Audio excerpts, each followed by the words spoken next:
And our top story, all eyes are on the Senate race between incumbent Ted Cruz and Beto O'Rourke.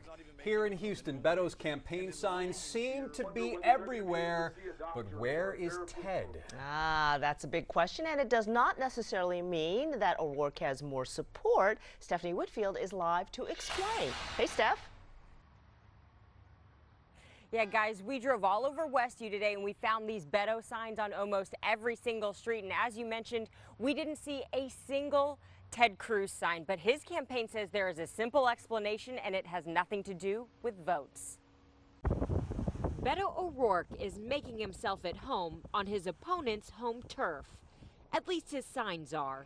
The black and white signs littering yards across Houston.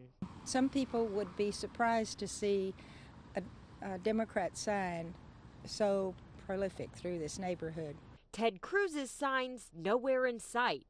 But the sitting senator's campaign says it's because they hadn't bought many. A Cruz spokesperson explained signs are very expensive and not effective, so that's why we don't spend money on them.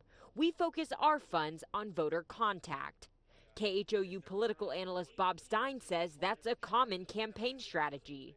Most people don't believe that signs, bumper stickers, there's real science on this. It just doesn't matter. But Beto's campaign isn't about, how can I say, being conventional.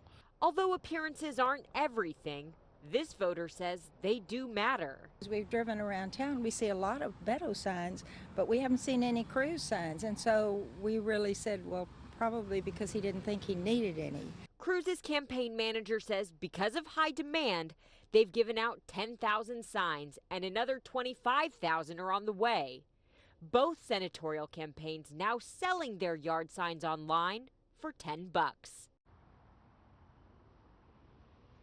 Beto O'Rourke recently talked to the Texas Tribune about his strategy with campaign signs. He agreed other efforts like door knocking, those things are more effective in getting votes, but he thinks all of these signs are a great way for people to give their personal endorsements. Guys. Thank you, Stephanie. Very interesting.